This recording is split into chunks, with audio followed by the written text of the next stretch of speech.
പാട്ട് പാടുന്നത് തെറ്റാണെന്നല്ല പറയുന്നത്. ഒരു പെണ്ണര പാവാട കൊടുത്തുകൊണ്ട് പൊതുവേദിയിൽ പൊതു പ്ലാറ്റ്ഫോമില് സർവാണങ്ങളുടെ മുമ്പിൽ അഴിഞ്ഞാടുമ്പോ ചോദിക്കുന്നവൻ ഏതെങ്കിലും കാലത്ത് പ്രാകൃത ലോകത്ത് ജീവിക്കേണ്ടവനാണെന്ന് പറഞ്ഞിട്ട് പരിഷ്കൃത സമൂഹത്തിൽ ഇതൊക്കെ പറയാൻ പാടുണ്ടോ എന്ന് ചോദിച്ചിട്ട് സോഷ്യൽ മീഡിയയിലെ കമന്റ് രാജാക്കന്മാർ ഇടപെടുമ്പോൾ എന്റെ പ്രിയപ്പെട്ട പെങ്ങളെ, നിങ്ങളോട് പറയേണ്ടത് നാളെ ഒരു സമയമുണ്ട്. ഇവന്മാരൊന്നും നാളെ വരൂല. നിങ്ങളെ കൊണ്ട് ചെയ്യിപ്പിക്കുന്ന ഒരുത്തരും നാളെ ഇവിടെ കാണൂല. ആ സമയത്ത് നിങ്ങളോട് അല്ലാഹു പറയുന്നത് എന്നെ കാണണമെന്നുള്ള കാര്യം നിങ്ങൾ മറന്നവരല്ലേ? അതുകൊണ്ട് ഞാനും നിങ്ങളെ മറന്നിരിക്കുകയാണ്.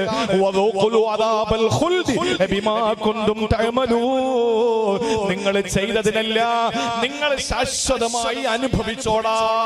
പള്ളിയുടെ പേരിലാകട്ടെ, ഉറൂസിന്റെ പേരിലാകട്ടെ, ചന്ദനക്കുടത്തിന്റെ പേരിലാകട്ടെ, ഏത് പേരിലാണെങ്കിലും ഇനി ആരത് സംഘടിപ്പിച്ചാലും, ഏത് കമ്മിറ്റിക്കാർ സംഘടിപ്പിച്ചാലും തോന്നിയാസങ്ങളിലേക്ക് ഒഴുകുന്ന ജനങ്ങളെ നോക്കിയിട്ട് അള്ളാഹുവിന്റെ മലായിക്കത്തുകൾ പറയുന്നത്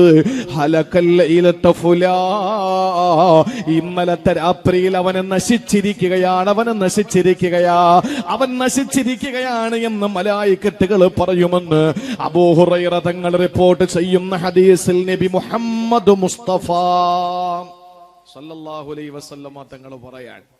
അള്ളാഹുവിന്റെ മറുപടി, നിങ്ങൾ എന്നെ മറന്നിട്ടല്ലേ ഇതൊക്കെ ചെയ്തത്? എന്നെ മറന്നിട്ടല്ലേ നിങ്ങൾ ഇതൊക്കെ ചെയ്തത്?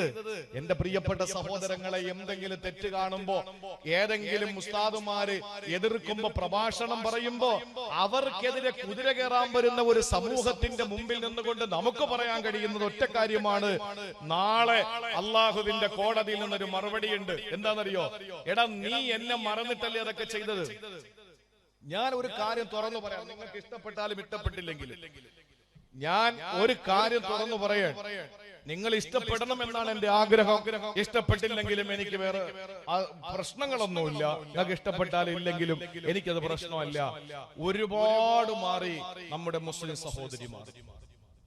+1 +2 പഠിക്കുന്ന പെൺകുട്ടികൾ, 11നും 12നും പഠിക്കുന്ന പെൺകുട്ടികൾ, 80% പെൺകുട്ടികളിലും ഇന്ന് ലഹരി ഉപയോഗവും കച്ചവടവും നടക്കുകയാണ്.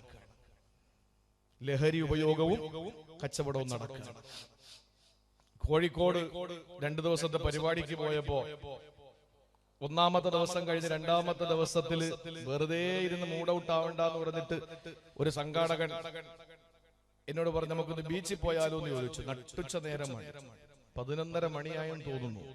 കോഴിക്കോട് ബീച്ചിലേക്ക് പോകുമ്പോ ദൂരെ നിന്ന് നോക്കുമ്പോ തന്നെ ഈ മിനയിലെ ടെന്റ് കണക്കാണ്. ലോകത്തെ ഏറ്റവും വലിയ ടെന്റുകൾ ഉള്ളത് മിനായിലാണ്. അത് ഈ അറഫയിലേക്ക് പോകുമ്പോ ഇങ്ങനെ പാലം കയറുമ്പോ താഴേക്ക് ഇങ്ങനെ 2 സൈഡിലേക്ക് നോക്കുമ്പോ കാണാം എത്ര മനോഹരമാണ് ഹജ്ജിന്റെ വേളയിൽ താമസിക്കുന്ന ടെന്റുകൾ.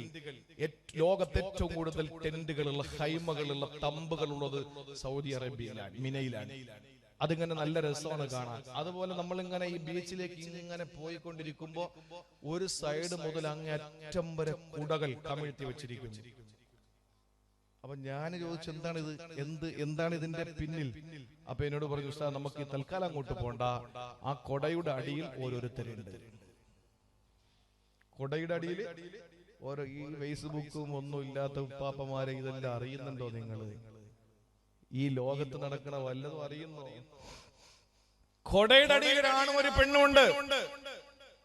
ഇടക്കിടക്ക് ഇങ്ങനെ കൂടെ പൊന്തിക്കുന്ന കാണാം. ആരെങ്കിലും വരുന്നോ? അങ്ങനെ നോട്ടൊന്നുമില്ല. ഇനി അഥവാ പൊന്തിച്ചാ കാണാം ഏതോ സ്കൂളിലെ യൂണിഫോം. വാപ്പ അറിയുന്നുണ്ടോ? വാപ്പാട്ട ഏതെങ്കിലും ആളുകൾ ചെന്ന് പറഞ്ഞാലോ, നിങ്ങളുടെ മോള്, എന്റെ മോൾ അങ്ങനെ ചെയ്യൂല, അത് നിങ്ങൾക്ക് തോന്നിയതായിരിക്കും. എന്നാലും ഒരു ആത്മവിശ്വാസത്തിന് മകള് വരുമ്പോ ചോദിക്കടി, നീ ഇന്ന് ബീച്ചിലെങ്ങാനും പോയാ? അപ്പൊ പെൺകുട്ടികൾ പറയുന്നത് എന്തായിരിക്കും? എന്നെ സൂക്ഷിക്കാൻ എനിക്കറിഞ്ഞൂടെ വാപ്പ, ഞാൻ അങ്ങനെ ചെയ്യോ എന്ന് ചോദിച്ചിട്ട് വാപ്പാരുടെ അടുത്ത് പറയുമ്പോ വാപ്പാക്ക് കൂടുതൽ വിശ്വാസമായി. അവസാനം ഏവന്റെയെങ്കിലും കൂടെ ഇറങ്ങി പോകുമ്പോ മനോഹരമായി കല്യാണം കഴിപ്പിച്ചേച്ച് 10,000 ആളുകളെ വിളിച്ചുകൂട്ടി മനോഹരമായ നല്ല ബിരിയാണി കൊടുത്ത്, തലശ്ശേരി ബിരിയാണി കൊടുത്ത്, നല്ല ഒരു അറയൊക്കെ ഉണ്ടാക്കി, ഇവിടെ അറ സംസ്കാരമാണല്ലോ, അറയൊക്കെ ഉണ്ടാക്കിയിട്ട് നല്ല നിലയിൽ 10 പേര് അറിയത്തക്ക നിലയിൽ കല്യാണം കഴിപ്പിച്ച് അയക്കാനിരിക്കുന്ന പെൺകുട്ടി 2 ദിവസം മുമ്പ് വലിയ എടാ എന്ന കാണാൻ കൊള്ളാവുന്ന ഒരുത്തനോടൊപ്പം പോ. ഈ അമാവാസി ഇരുട്ടും പിടിച്ച് ഇങ്ങനെ ഇരിക്കുന്ന ഒരു വല്ലാത്തൊരു കോലത്തിനോടൊപ്പമാണ് പോകുന്നത്. അതും നല്ല സുന്ദരിമാരായ പെൺകുട്ടികൾ. ഇവർക്ക് കണ്ണില്ല എന്നാണ് ചിന്തിച്ചു പോകുന്നത് പലപ്പോഴും. സ്നേഹത്തിന് അല്ല, പ്രേമത്തിന് കണ്ണില്ല കാതില്ല, കൈയില്ല കല്ല എന്ന് കൊണ്ട് കേട്ടിട്ടുണ്ട്. കണ്ണുമില്ല കാതുമില്ല. ഈ പോകുന്നവരെയൊക്കെ ഒന്ന് കണ്ടു നോക്കണം. വാപ്പ ഇവിടെ നല്ലൊരു ചെക്കനെ പിടിച്ചു വെച്ചിട്ടുണ്ട്, കണ്ടുവച്ചിട്ടുണ്ട്. ദീനീ ബോധമുള്ള, മതബോധമുള്ള, വേണ്ട എനിക്ക് നോക്കാൻ എനിക്കറിയാം. അവസാനം പെണ്ണ് വാപ്പ പറയും, പടച്ചോറാണ്, ഞാൻ സഹകരിക്കൂല നിന്റെ കല്യാണത്തിന്. അപ്പൊ മോള് പറയുന്നത് എന്താ? മൊയ്യദ്ദീൻ ചെയ്യുന്നതാണ് വേണ്ട, നിങ്ങളുടെ കല്യാണത്തിന് ഞാനും വന്നില്ലല്ലോ, വാപ്പാടെ കല്യാണത്തിന് ഞാനും ഇല്ലായിരുന്നല്ലോ, എന്റെ കല്യാണത്തിന് നിങ്ങളും വേണ്ട. ഇന്നത്തെ തലമുറ വല്ലാതെ ഒരു പിന്നെ ചില സ്ഥലത്ത് ആത്മീയത അങ്ങോട്ട് മുറ്റിപ്പോയി. അതും കൂടെ പറയാതിരിക്കാൻ നിവൃത്തിയില്ല. ആത്മീയത അങ്ങോട്ട് മുറ്റിപ്പോയി. പെണ്ണുങ്ങളെ കയ്യിരിക്കുന്ന ഗ്ലാസ് കൊണ്ട് എറിയോന്നുള്ള സംശയമുണ്ട്. ഇനി പറയുന്ന കാര്യം ഇതുവരെ ഉള്ളതൊക്കെ ക്ഷമിക്കൂ അവര്. ആത്മീയത മുറ്റിയിട്ട് ഇപ്പൊ എന്താണെന്നറിയോ? കോയമ്പത്തൂരിൽ നിന്ന് ഉസ്താദ് ഫോണിലൂടെ പറയും രാവിലെ 6 മണിക്ക് കോഴിക്കോട്ടിരിക്കുന്ന താത്ത ശരീരത്തിൽ ഊതക്കം. ഇവിടെ ഉസ്താദ് അങ്ങ് കോയമ്പത്തൂരാ. കോഴിക്കോട്ടിരിക്കുന്ന താത്താട്ട പറയും 33 ചെല്ലിക്കോ, കൂടെ ചെല്ലിക്കോ, രാവിലെ തുറന്നു വെച്ചിട്ട് രാവിലെ ഖുർആൻ ഓതാനുള്ള സമയം. അപ്പൊ ചില പെണ്ണുങ്ങൾ പറയും ഇത് മൊയ്ലിയാരുടെ അസൂയയാണ്. അങ്ങനെ പറഞ്ഞാലും ഇച്ചിരി ബുദ്ധിമുട്ടൊന്നുമില്ല, പറഞ്ഞോളി. ഇല്ലേ? ഭർത്താവ് ചായ ചോദിച്ചാൽ കേൾക്കുന്നില്ല. ഭർത്താവിന് ഉച്ചയ്ക്ക് ഭക്ഷണം കൊടുക്കാൻ ഇല്ല. കാരണം സായാഹ്ന പ്രാർത്ഥനയുണ്ട്, മധ്യാഹ്ന പ്രാർത്ഥനയുണ്ട്, പ്രഭാത പ്രാർത്ഥനയുണ്ട്, ഇതെല്ലാം ഉണ്ട്. എല്ലാം യൂട്യൂബിലേക്ക് മാറി. ഇതെല്ലാം ഓൺലൈൻ ഇബാദത്തായി. ഞാൻ ശക്തമായ രീതിയിൽ എന്റെ പ്രിയപ്പെട്ട സഹോദരങ്ങളോട്, കേൾക്കുന്നവർ കേൾക്കട്ടെ, എതിർക്കുന്നവർ എതിർത്തോട്ടെ. ഞാൻ പോയതിനു ശേഷം എന്ത് പറഞ്ഞാലും എനിക്കൊരു പ്രശ്നമല്ല, എന്ത് വേണോ പറയാം. എല്ലാം ഞാൻ അനുവാദം തന്നിരിക്കുകയാണ്, നിങ്ങൾക്ക് അഡ്വാൻസ് ആയിട്ട് പൊരുത്തപ്പെട്ട് തന്നിരിക്കുകയാണ്. എന്ത് വേണോ പറഞ്ഞോ, എനിക്കൊരു പ്രശ്നമല്ല. ഞാൻ പൊരുത്തപ്പെട്ട് നിങ്ങളോട് പറയാണ്. എന്നെ പറ്റി എന്ത് വേണോ പറഞ്ഞോളി, സാരമില്ല. പക്ഷേ ഒരു കാര്യം ഉറപ്പാണ്, ഓൺലൈൻ ഇബാദത്തുകളിലേക്ക് കയറിയിട്ട് സീരിയലൊക്കെ കാഴ്ചയൊക്കെ നിർത്തി. സീരിയലൊക്കെ ഇപ്പൊ ഇല്ല, കാരണം എല്ലാവരും ഓൺലൈൻ ഇബാദത്തായി. പക്ഷേ എല്ലാരും കരുതിയിരിക്കുന്ന എന്താണ്? ഭർത്താവ് വിചാരിക്കുന്ന എന്തായിരുന്നാലും അൽഹംദുലില്ലാ സീരിയൽ കാഴ്ചയൊക്കെ നിർത്തിയല്ലോ, ഇപ്പൊ ഈ തസ്ബീഹ് കൊണ്ടിരിക്കുന്നൊരു കുഴപ്പം മാത്രമല്ലേ ഉള്ളൂ എന്ന് ചിന്തിക്കുന്നു. അല്ല, സീരിയൽ നിർത്തിയത് ഈ തസ്ബീഹ് കൊണ്ടിരിക്കുന്നത് കൊണ്ടല്ല. സീരിയൽ നിർത്തിയത് ഇപ്പൊ എവർക്ക് സ്വന്തമായി ചാനലുണ്ട്. ഞാൻ എങ്ങനെയാണ് ഈ പിന്നെ ചട്ടിപ്പത്തിരി ഉണ്ടാക്കുന്നത് കാണിച്ചു തരാം. ഞാൻ എങ്ങനെയാണ് കണ്ണൂർ പത്തിരി, എന്താണ് കുഞ്ഞിപ്പത്തിരി, ടയർ പത്തിരി എങ്ങനെ ഉണ്ടാക്കുന്നത് ഇപ്പൊ കാണിച്ചു തരാം എന്ന് പറഞ്ഞിട്ട് എല്ലാവർക്കും സ്വന്തമായി യൂട്യൂബ് ഉണ്ട്. അതുകൊണ്ട് ഇപ്പൊ അവർക്ക് സീരിയൽ കാണാൻ സമയമില്ല. എന്റെ പ്രിയപ്പെട്ട സഹോദരങ്ങളെ, കാലം ഇങ്ങനെ ആത്മീയതയിൽ ലയിച്ചു പോയിട്ട് പരിസരബോധം പോലും മറന്നു പോകുന്ന ഒരു ഭാഗം, ആത്മീയമായിട്ട് യാതൊന്നുമില്ലാത്ത ഒരവസ്ഥയിൽ കൂപ്പുകുത്തി പോകുന്ന മറ്റൊരു ലോകം. ഇതിനിടയിലാണ് ഒരു പെണ്ണ്, മുസ്ലിം പെണ്ണിനോട് എനിക്ക് പറയാനുള്ളത്, നീ ചെയ്യുന്നതെല്ലാം നിന്റെ പടച്ചവനെ മറന്നുകൊണ്ടാകരുത്. ആയാൽ നാളെ റബ്ബിന്റെ മുമ്പിലെത്തിയിട്ട് നീ പറയും, അല്ലാഹുവേ എല്ലാം കണ്ടു തമ്പുരാനെ, എല്ലാം കേട്ടു അല്ലാഹ്, അബ്സർനാ വസമിഅനാ, ഇന്ന മൂക്കിനു ഞങ്ങൾക്ക് ബോധ്യമായി, അതുകൊണ്ട് ഫർജിഅനാ നഅമൽ സ്വാലിഹാ, ഒന്ന് വെറുതെ വിടുവോ, ഞങ്ങൾ അമൽ ചെയ്തിട്ട് വന്നോളാം. ആ സമയത്ത് അള്ളാന്റെ ഭാഗത്തു നിന്നുള്ള മറുപടി, ഫദൂഖു ബിമാ നസീതും ലിഖാ യൗമികും ഹാദാ ഇന്നാ നസീനാകും വദൂഖു അദാബൽ ഖുൽദി ബിമാ കുന്തും തഅമലൂൻ. അനുഭവിച്ചോടാ, നീ ചെയ്യുന്ന ഓരോ തെറ്റുകളും എന്നെ മറന്നുകൊണ്ടായിരുന്നില്ലേ, അതുകൊണ്ട് എന്നെ മറന്നുകൊണ്ട് നീ ചെയ്ത ഓരോ തെറ്റുകൾക്കും പകരമായി ഞാനിതാ നിന്നെ മറന്നിരിക്കുന്നു, കാലാകാലം നീ അനുഭവിച്ചോ എന്ന് പറഞ്ഞിട്ട് പടച്ചതമ്പുരാ അവിടെ കൈയൊടിയുകയാണ് പെങ്ങളെ. അത് കഴിഞ്ഞിട്ട് നേരെ 4ാമത്തെ സ്ഥലത്തേക്ക് പോവുകയാ.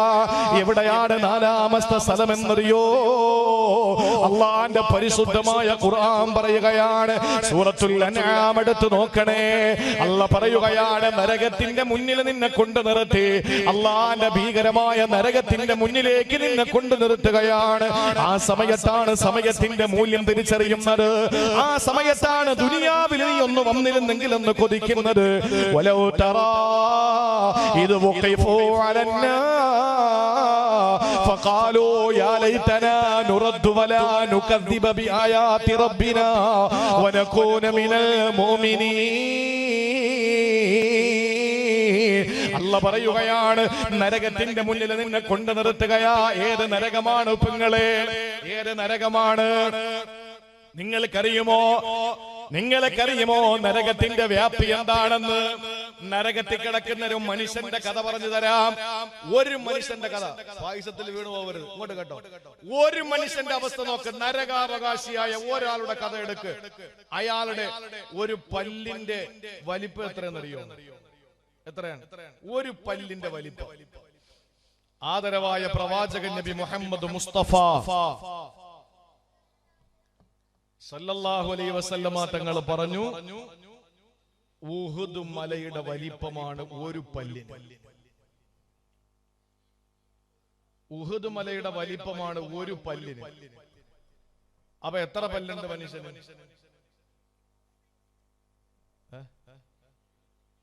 42 32 പല്ല്. കടയിൽ ചായ കുടിച്ചോണ്ടിരിക്കുമ്പോ രണ്ടുപേര് തമ്മിൽ ഉടക്കി, രണ്ടുപേര് തമ്മിൽ സംസാരിച്ചോണ്ടിരിക്കുക. അപ്പോ ഒരുത്തനോട് പറഞ്ഞു, നിന്റെ 34 പല്ല് ഞാൻ അടിച്ച് നിലത്തിടുമെന്ന് പറഞ്ഞു. അപ്പൊ പത്രം വായിച്ചുകൊണ്ടിരുന്നോ ഇടപെട്ടു.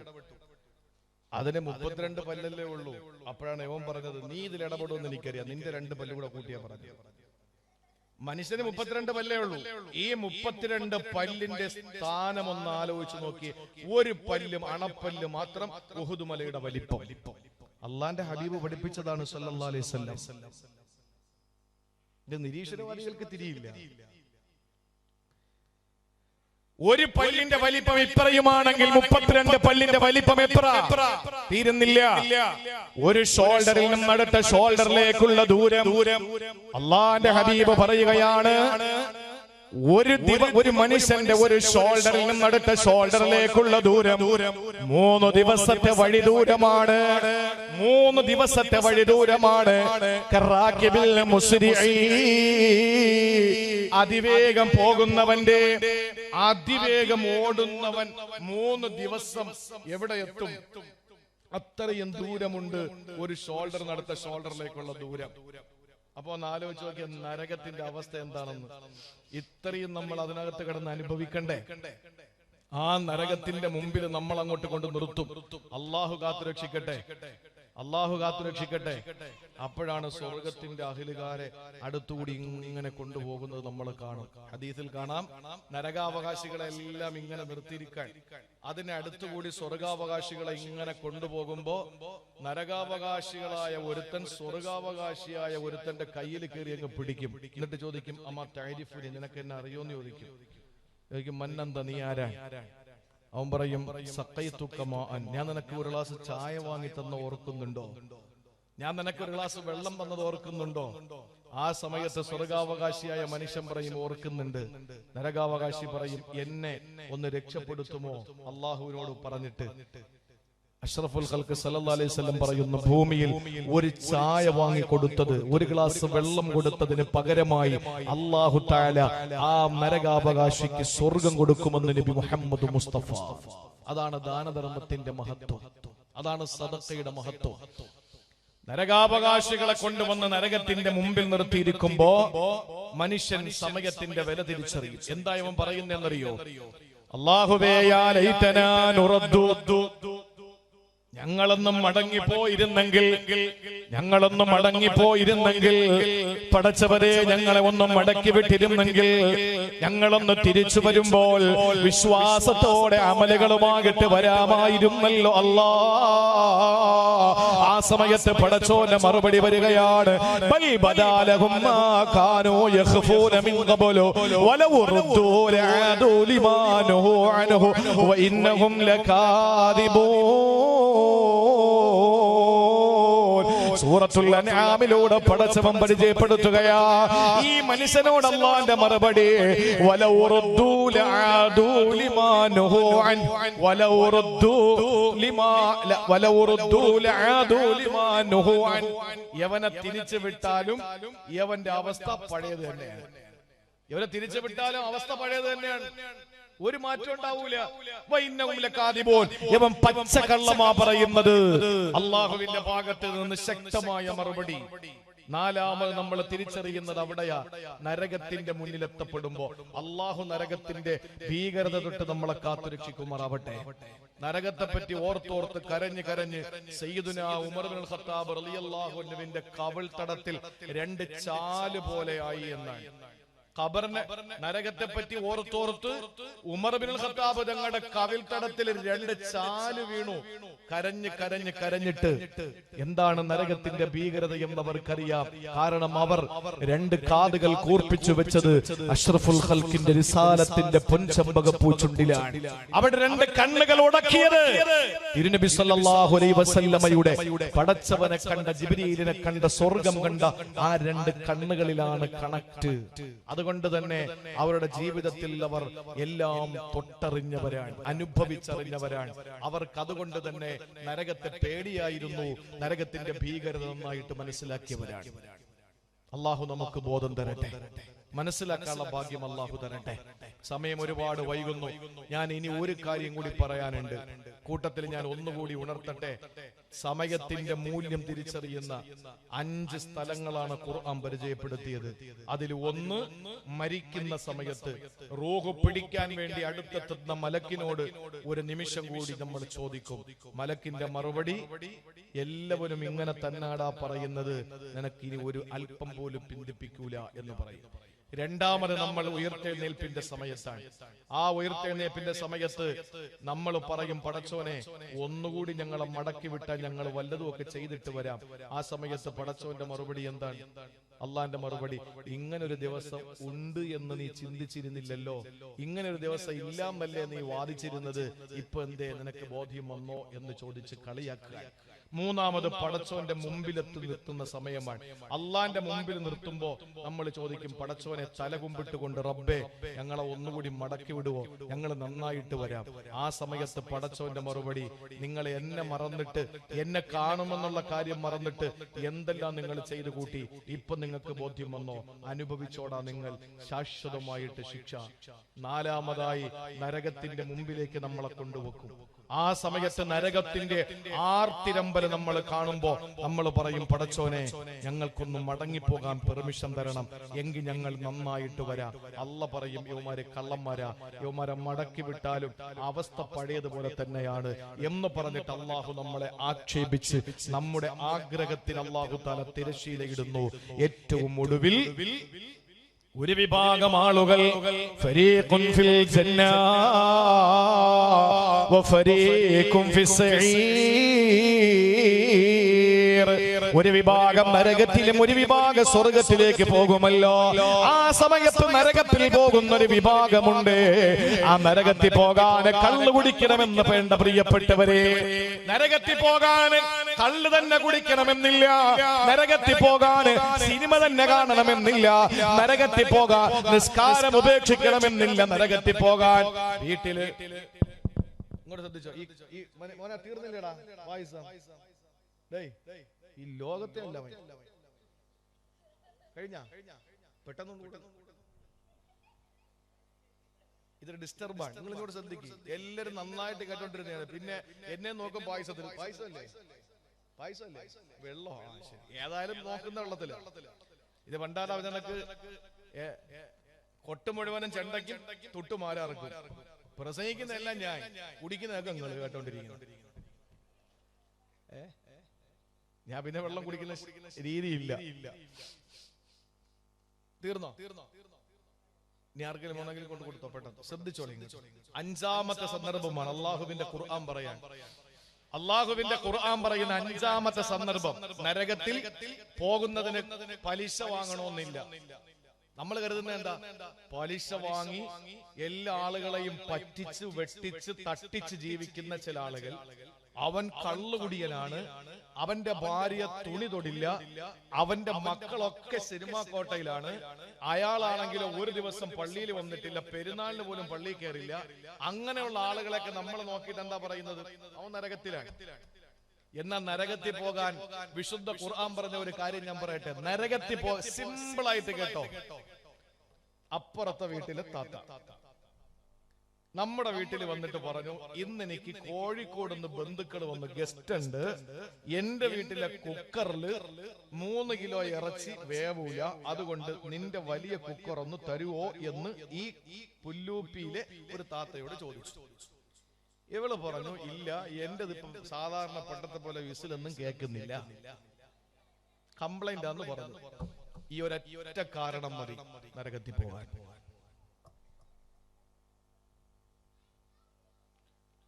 ഈ ഒരൊറ്റ കാരണം മതി.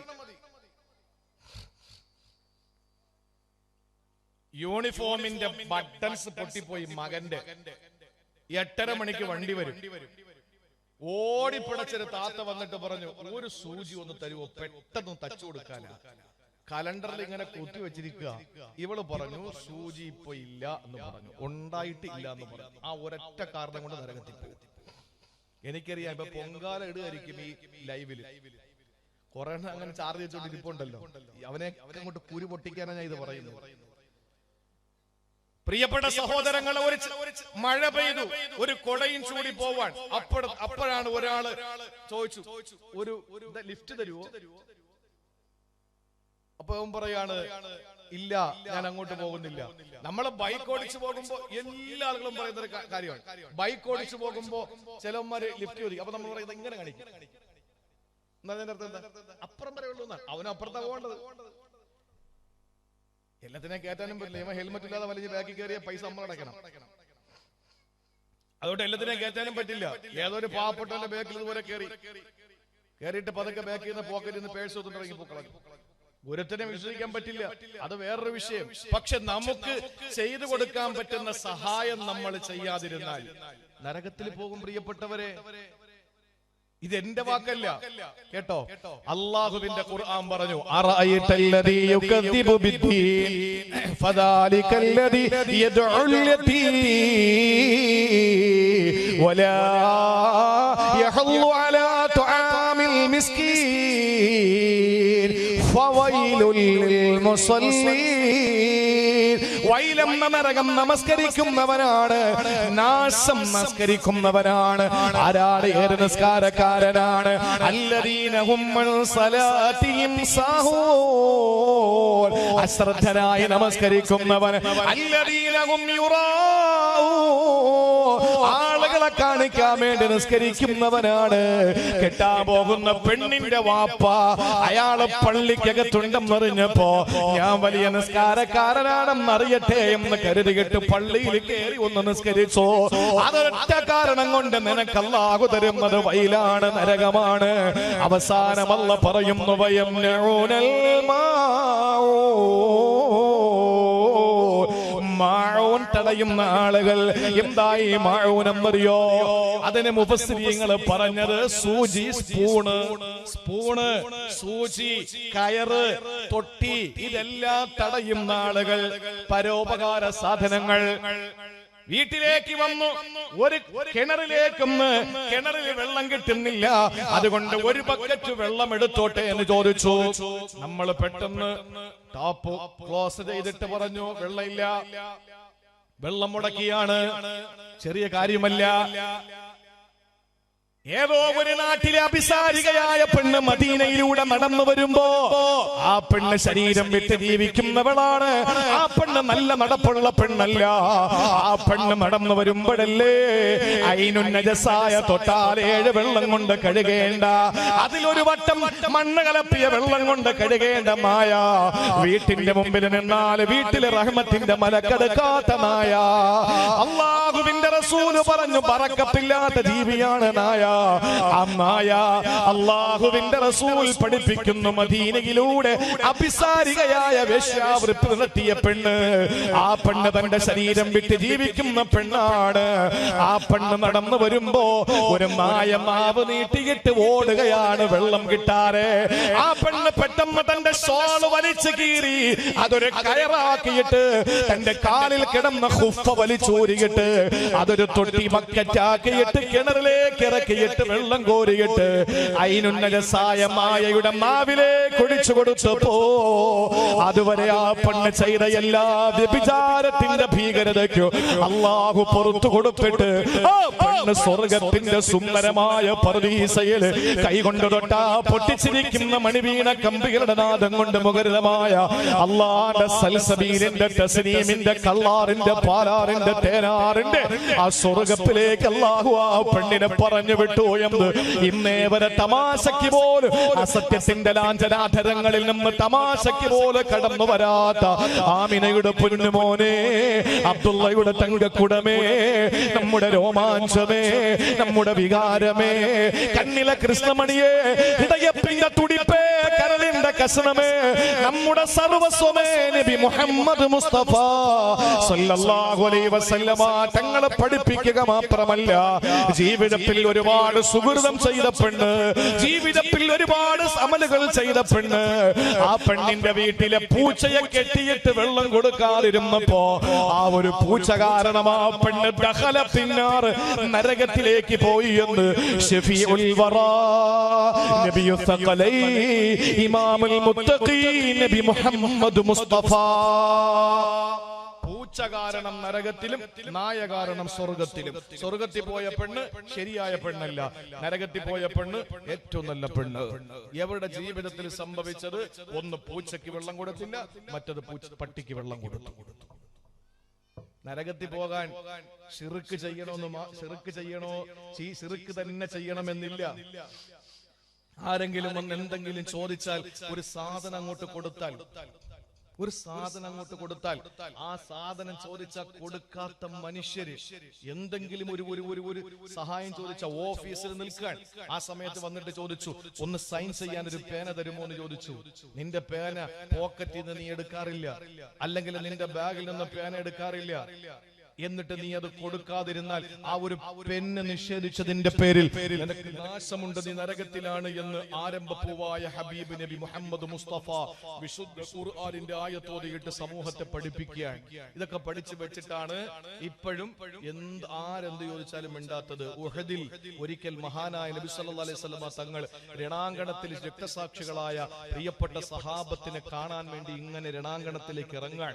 ഉഹദ് യുദ്ധത്തിൽ ഇങ്ങനെ ഓരോ രക്തസാക്ഷി നോക്കി വരുമ്പോ അറിയോ, ഉഹദ് രണാങ്കണത്തിൽ ഒരു പ്രിയപ്പെട്ട സഹാബി കിടക്കുന്ന കാഴ്ച കണ്ടിട്ട് മുത്തുനബിയുടെ കവിൾത്തടത്തിലൂടെ കണ്ണുനീർത്തുള്ളികൾ ചാലിട്ടൊഴുകി. ആ സഹാബിയുടെ പ്രത്യേകത എന്താ?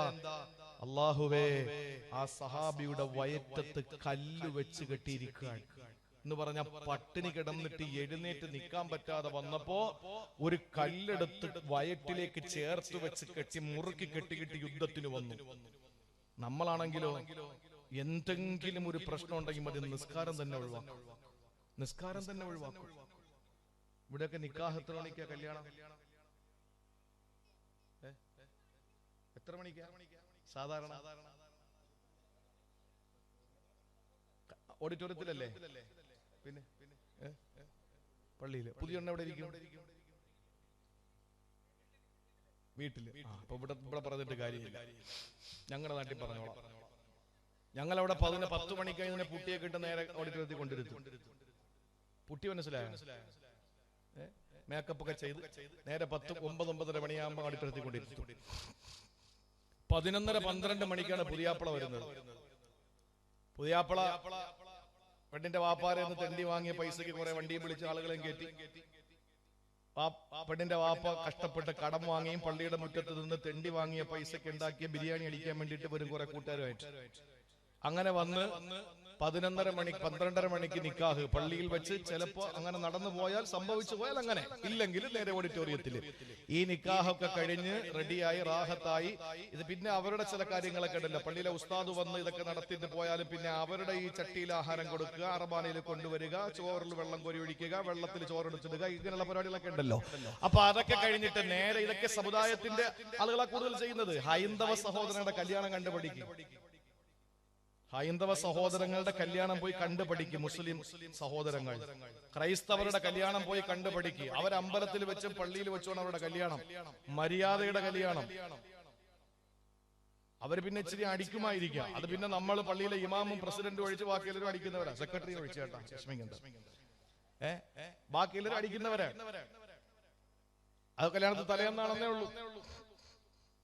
അവരുടെ കല്യാണത്തിന് എന്തെങ്കിലും ആവശ്യമില്ലാത്ത കാര്യങ്ങളുണ്ടോ? ഒന്നുമില്ല. നമ്മുടെ ഈ കല്യാണങ്ങൾ ഇതെല്ലാം നടന്ന് കാര്യങ്ങളൊക്കെ റാഹത്തായി എല്ലാം കഴിഞ്ഞ് 2-2:30 മണിയാവും. ഞങ്ങളൊക്കെ നാട്ടിൽ 2:30 മണിയായി കഴിഞ്ഞാൽ ചെക്കന്റെ വീട്ടിലേക്ക് ഒരു പോക്കുണ്ട് പെണ്ണ്. ആ സമയത്ത് അതുവരെ ചിരിച്ചോണ്ടിരുന്ന പെണ്ണ് പെട്ടെന്നൊരു അഭിനയം, മമ്മൂട്ടി പോലും തോറ്റുപോകും. പെട്ടെന്നൊരു ചേഞ്ച്, ഒരു കരച്ചിൽ. ഇത് പെട്ടെന്ന് വരുന്നെന്ന് വെച്ചറിയില്ല. ഒരു കരച്ചിൽ. അത് കഴിഞ്ഞ് കാറിനകത്ത് കയറി ഒരൊറ്റ പോക്ക പുതിയാപ്പയുടെ വീട്ടിലേക്ക്. ലൊഹർ നിസ്കരിച്ചിട്ടില്ല. പുതിയ പെണ്ണ് ലൊഹർ നിസ്കരിച്ചിട്ടില്ല. ഞാൻ പല വേദികളിലും വെല്ലുവിളിച്ചു ചോദിച്ചു, കല്യാണത്തിന്റെ അന്ന് ലൊഹർ നിസ്കരിച്ച പുതിയ പെണ്ണുണ്ടോ എന്ന് ചോദിച്ചു. ഉണ്ടാവൂല. ഇതുപോലെ പല നിസ്കാരം നിസ്കരിച്ച് സുന്നത്ത് നോമ്പ് പിടിച്ചുമാണ് മാപ്പിള കിട്ടിയത്, ചെക്കനെ കിട്ടിയത് അങ്ങനെയാണ്. പക്ഷെ കല്യാണത്തിന്റെ അന്ന് ലൊഹർ നിസ്കാരം ഇല്ല. ഇനി അവിടെ എത്തുമ്പോഴേ 5 മണിയാവും പുതിയാപ്പയുടെ വീട്ടിൽ. അവിടെ ചെല്ലുമ്പോ ഈ കല്യാണത്തിന് വരാത്ത കുറെ പ്രായം ചെന്ന ആളുകളൊക്കെ ഉണ്ട്, സെഞ്ചുറി അടിക്കാറായ ആളുകൾ. അവര് വരും പെണ്ണിനെ കാണാനും ഡ്രസ്സ് കാണാനും സ്വർണം കാണാനും ഈ ഫസാദ് പറയാൻ. എന്തിനാണ്? മിക്കവാറും അത് മുക്ക് കൊണ്ടായിരിക്കും, ഇല്ലെങ്കിൽ അത് എന്താണ് ഒറിജിനൽ സ്വർണ്ണമൊന്നും ആയിരിക്കൂല എന്നൊക്കെ പറയാൻ വേണ്ടിട്ട് ഇങ്ങനെ കുറെ എണ്ണം വരും. അങ്ങനെയൊക്കെ വന്ന് മഗ്‌രിബ് വരെ ഇങ്ങനെ ഇരുന്ന് വർത്തമാനം പറഞ്ഞിരിക്കും. അസർ പോയി, ആദ്യ രാത്രി പെണ്ണിന്റെ വീട്ടിലാണ്. നേരെ ചെക്കനും പെണ്ണും കൂടി പിന്നൊരു വരവുണ്ട്. അപ്പോഴേക്ക് ചെക്കന്റെ വീട്ടിൽ നിന്ന് വിളിക്കാൻ വേണ്ടി അങ്ങോട്ട് പോകും. അങ്ങനെ നേരെ അവരെല്ലാം കൂടി നേരെ വീട്ടിലേക്ക് വന്നു. മഗ്‌രിബിന്റെ സമയം കഴിഞ്ഞ് വരുമ്പോ ഒരു 8-8:30 മണിയാവും, ഇശാവും. മഗ്‌രിബും പോയി. പിന്നെ ക്ഷീണമല്ലേ, ഇശാ നിസ്കാരവും ഇല്ല. കല്യാണത്തിന്റെ അന്ന് ഈ നിസ്കാരങ്ങളെല്ലാം ഒഴിവാക്കി. നമുക്ക് എന്തെങ്കിലും ഒരു അസുഖം വന്നാൽ പിന്നെ നിസ്കാരമില്ല. മഴയില്ലാത്തൊരു സമയം ഉണ്ടായിരുന്നു കേരളത്തിൽ. മഴയില്ല.